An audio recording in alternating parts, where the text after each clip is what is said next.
इमरान खान साहब ने एक टेलीफ़ोन कॉल के जवाब में कहा कि मौजूदा महंगाई को ज़्यादा ना समझें और जाकर एक दफ़ा वेनेज़ुएला का हाल देखें। तो 45% तबके ने इस पर जुगते लगानी शुरू कर दी कि एक वक्त आएगा जब वेनेज़ुएला वाले हमारे मुल्क पाकिस्तान और इमरान खान की मिसालें दिया करेंगे। मैंने ये पोस्ट नहीं करनी थी, लेकिन बहुत से समझदार लोगों को इस तरह की टिच्चरें करते देखकर ये पोस्ट करने पर मजबूर हुआ कि इन बेचारों को असल हक़ाइक़ का इल्म ही नहीं है कि वेनेज़ुएला का हाल क्या हुआ। चलें वेनेज़ुएला के आज के हालात की डिटेल शेयर करते हूँ कि वहाँ क्या हुआ था। वेनेज़ुएला में सबसे ज़्यादा तेल के ज़खायर रखने वाला मुल्क है और इसकी इकॉनमी बड़ी इकॉनमियों के लिहाज से 90 की दहाई में दुनिया की पहली 20 इकॉनमीज़ में आती थी कि फिर वहाँ एक बहरान आया और इसके बाद वेनेज़ुएला की इकॉनमी इस वक्त दुनिया के 20 गरीब तरीन ममालिक में आती है। वेनेज़ुएला की सारी इकॉनमी तेल पर मुनहसर थी। 95% रेवेन्यू तेल से आता था, लिहाजा वेनेज़ुएला को किसी किस्म के रुपए पैसे की टेंशन नहीं थी। 1999 में वेनेज़ुएला का सदर होगो चावीज़ को बनाया गया। यूँ समझे कि ये होगो चावीज़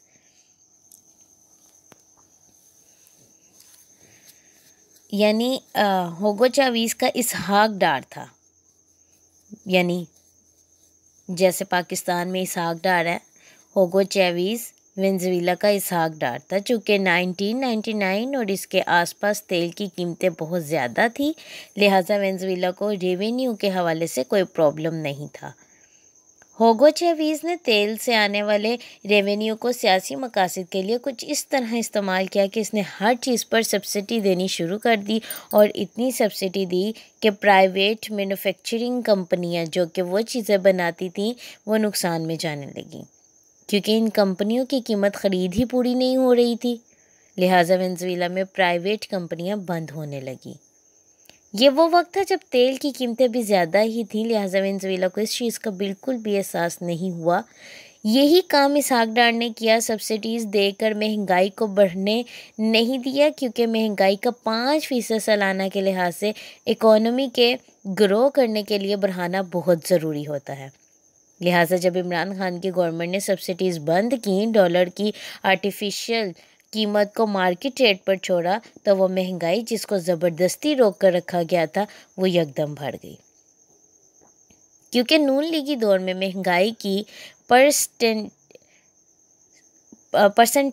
10% से ज़्यादा ही थी, जिसकी सब्सिडी से 4% पर रखा गया था, जबकि डॉलर की कीमत को 102 पर रखने से एक्सपोर्ट और इंडस्ट्री सारी तबाह हो गई थी।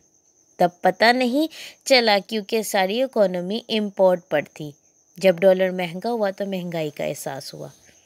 दूसरा, वेनेज़ुएला के सदर होगो चावीज़ को शहबाज शरीफ और नवाज शरीफ की तरह फजूल के प्रोजेक्ट्स शुरू करने का बहुत शौक था।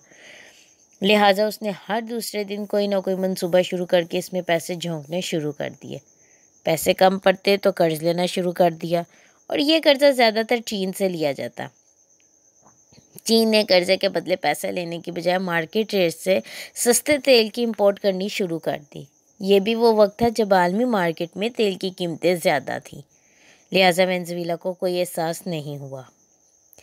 2013 में वेनेज़ुएला का सदर होगो चावीज़ कैंसर की वजह से फौत हो गया और इसी साल निकोलस मेडोरो वेनेज़ुएला का नया सदर बना। नए सदर आने के बाद वेनेज़ुएला के हालात कुछ बदले।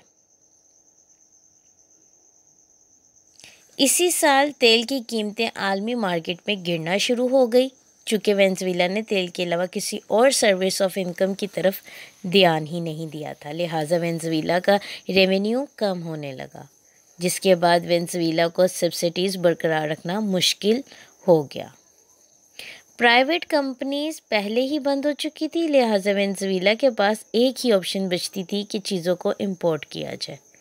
इंपोर्ट के लिए जो पैसा चाहिए था वो थोड़ा सा तो तेल बेचकर आ रहा था, बाकी वेनेजुएला ने अपने अखराजात पूरे करने के लिए धड़ाधड़ नोट छापने शुरू कर दिए, जबकि नोट छापने की कैपेसिटी इतनी नहीं थी, जिसका नतीजा ये हुआ कि महंगाई होना शुरू हुई।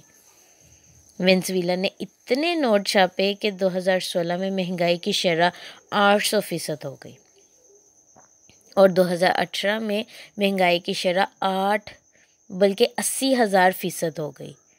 2013 में $1 8 बोलीवर वेनेजुएलियन करेंसी के बराबर थी, लेकिन आज $1 10,000 बोलीवर के बराबर हो चुका है।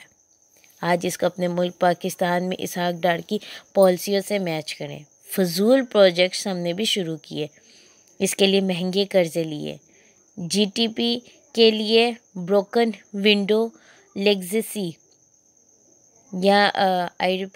विंडो लेगेसी वाली पॉलिसी अपनाई, स्टेट बैंक के मामलात में मदाखलत करके डॉलर की कीमत को मैनिपुलेट किया, जिससे इंडस्ट्री और एक्सपोर्ट तबाह हो गई। थोक के हिसाब से नोट छापे जिससे महंगाई पैदा होने का ख़तरा पैदा हुआ, तो सब्सिडीज़ देकर महंगाई को बढ़ने ना दिया। इसहाक डार के दौर में कमाई का ज़रिया सिर्फ कर्ज लेना था, इसके अलावा किसी चीज़ पर कोई काम नहीं किया गया। इससे करंट अकाउंट डेफिसिट $20 बिलियन तक पहुंच गया और हमें कर्ज़ों की एक साथ देने में मुश्किलात का सामना होने लगा। ये वो हालत थी जब इमरान खान को हुकूमत मिली।